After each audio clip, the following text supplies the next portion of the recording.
আমি গরিব হয়েছি, আমার কোনো দুঃখ নাই। আমি অটো চালক, আমার কোনো দুঃখ নাই।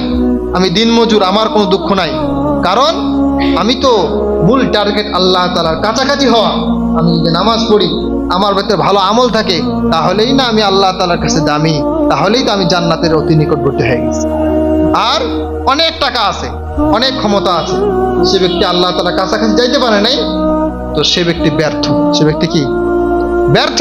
আর যে ব্যক্তি গরিব হতে পারে, ক্ষমতা না থাকতে পারে, আর একজনের পিছনে দৌড়াইতে পারে, কিন্তু তার আল্লাহ ভীরুতা আছে, আল্লাহর ইবাদত আছে, সেই ব্যক্তি দুনিয়ার মধ্যে সফল কাম। আর একদিক তাকায় দেখেন, দুনিয়ার মধ্যে যাদের টাকা আছে এদের আমল করা কঠিন। এদের আমল করা কি কঠিন? যার টাকা নাই এদের আমল করা সহজ।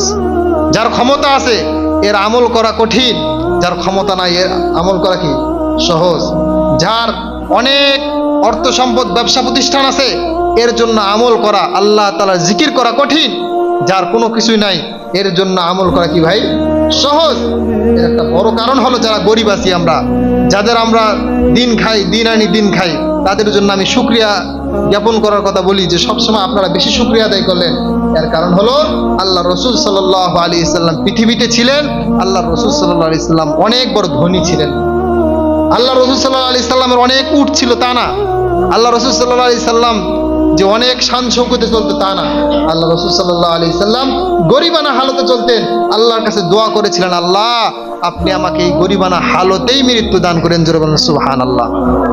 আল্লাহ রসুল সাল্লাল্লাহু আলাইহি সাল্লাম বলেছিলেন যে হে নবী, আপনি যদি একবার বলেন যে আপনার জন্য আমি এই পাহাড়কে স্বর্ণ দিয়ে স্বর্ণের পাহাড় বানিয়ে দেব, আপনার নামে আমি দিয়ে দিব।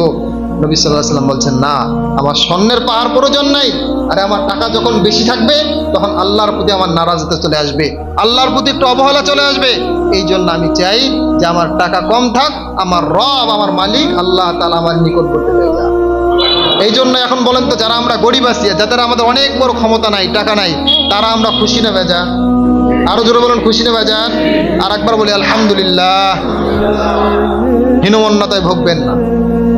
অনেক সময় মনে মনে হীনমন্যতা চলে আসে, আরে জীবনটা ব্যর্থ, এভাবে কয়দিন চলবে? আরে এভাবে কয়দিন চলবে? আপনি দোয়া করেন, যার টাকা সম্পদ কম এর হিসাব পাতিও কম। গরিব ব্যক্তি এক ধনী ব্যক্তির 500 বছর আগে জান্নাতে চলে গেলেন। জোরে বলেন সুবহানাল্লাহ।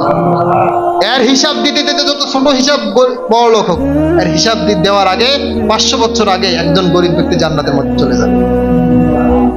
আর কি সুসংবাদ শুনতে চান? আর কি সুসংবাদ শুনতে চান?